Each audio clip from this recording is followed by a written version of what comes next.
why they had me singing second tenor. I could swore I was bass. All right, so we are here with Reverend Wilbert L. Richardson, pastor of New Hope Person Baptist Church here in Timberlake, North Carolina. And you have been part of the Person County community since about 1984, and the pastor here at New Hope Person for around 35 years. Somewhere in there is sketchy because I came and I served 3 or 4 years before they even acknowledged that I was intern. And a girl moved from New York and found out that they had not installed me. And she started raising sand about me being installed. Well, there's a catch behind why I didn't really want to be installed. I had about 5 or 6 of my friends. We went into the ministry at the same time. 1, 2, 3, 4 years, they had got put out their churches. So I thought to myself, I said, well, now these fellas have been installed, had all this elaborate getting together and programs to install them, and they gone. I said, I haven't been installed yet, and I'm still, I said, no, don't install. I was fine, like I was. All right, so around 35. Around 35. Okay. So we just want to talk about all the work you have done in this community and what the community means to you, what you see for the future of the community, and just all of your experiences as an adopted Personian. Before that, though, we want to know about you. We want to know about your beginning years, your upbringing, your personal experiences. So, Pastor Richardson, tell us about your upbringing. Well, I'm originally from Lower South Carolina, maybe 23, 24 miles from North Myrtle Beach. If you going to go to Myrtle Beach and come in from the north, eventually you're going to go somewhere near my hometown. But that's where I'm from. In my younger years, I think we had about 1 stoplight, but now we have grown and in my hometown, and we got about 5 or 6 stoplights now.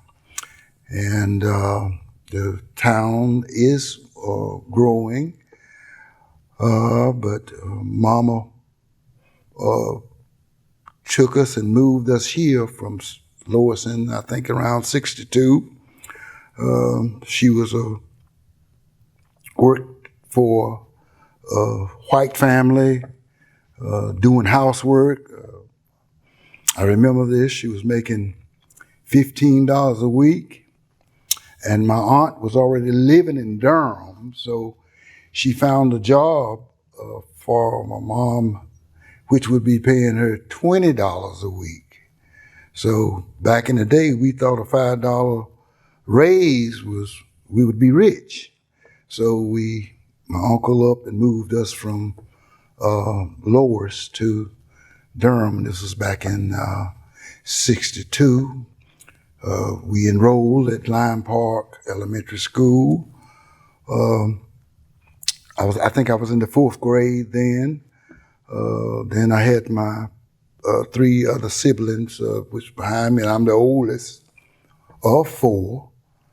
And all of us graduated from Lime Park.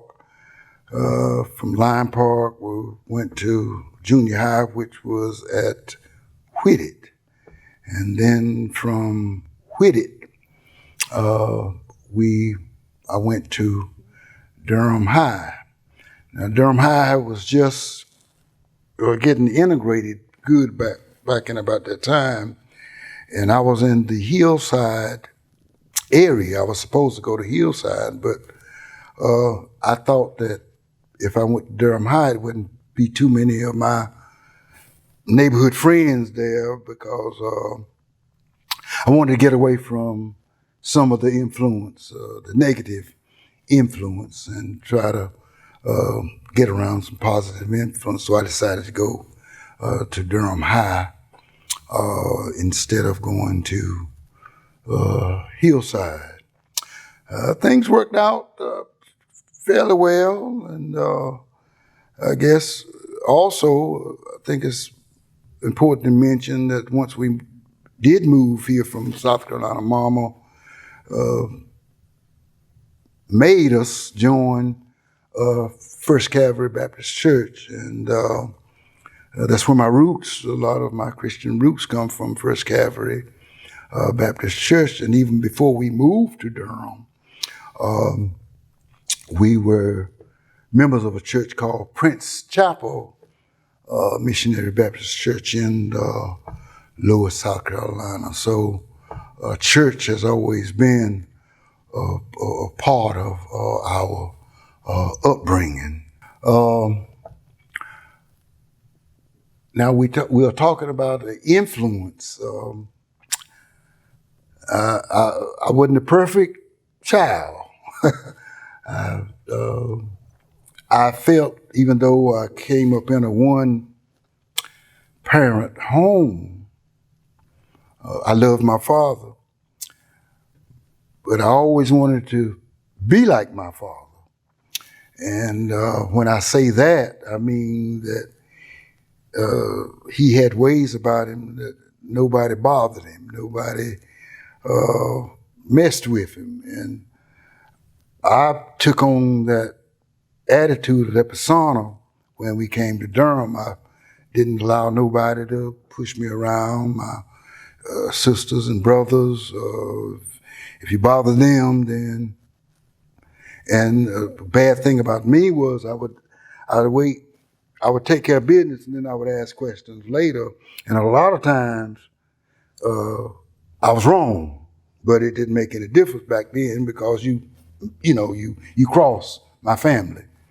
But I soon found out that wasn't the right way to go. And people began to give me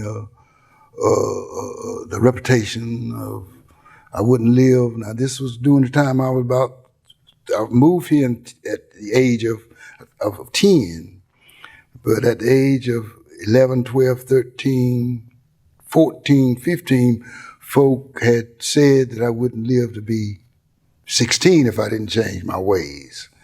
So, but that didn't matter. But something clicked one day, and I saw my mother cry.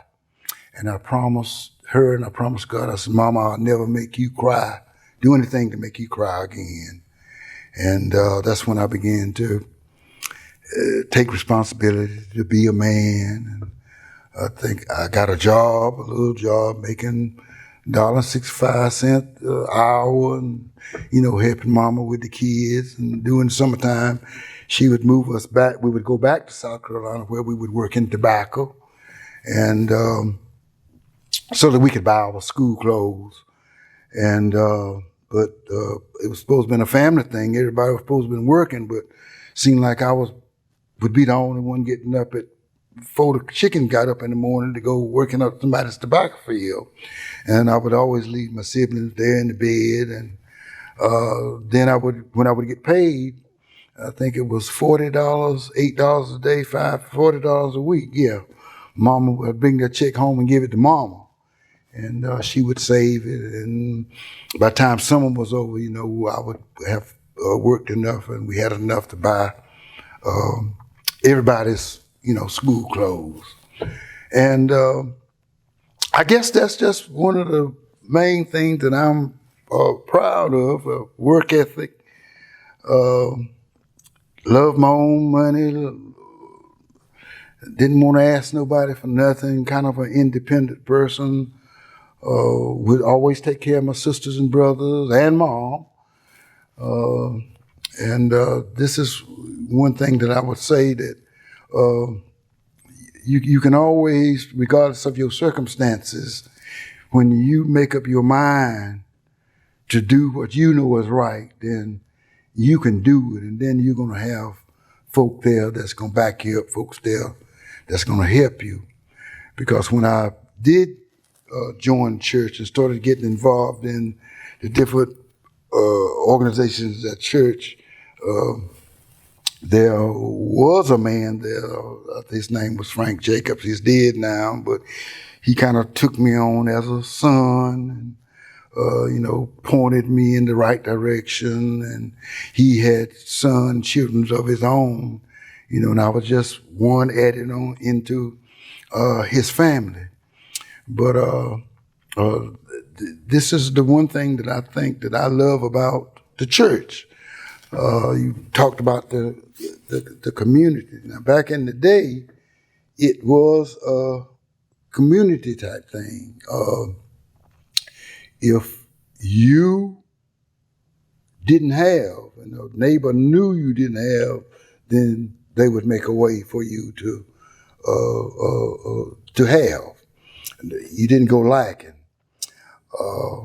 I can remember times that I would duck school. And I told you I wasn't a perfect kid. But when you ducked school back in the day, you couldn't go nowhere. You had truant officers riding around. And if a neighbor saw you walking down the street, then they would tell your mama, or why was Wilbur Lee walking up and down the street when he's supposed to be in school. So you get in trouble, you get a whipping for ducking school. So every time that I did duck school, it was a miserable thing because you couldn't have fun. It's not like it is today. You can go to a mall or go here or go there. Then you had to duck. You couldn't be seen. So that's the type of environment that I grew up in as far as a community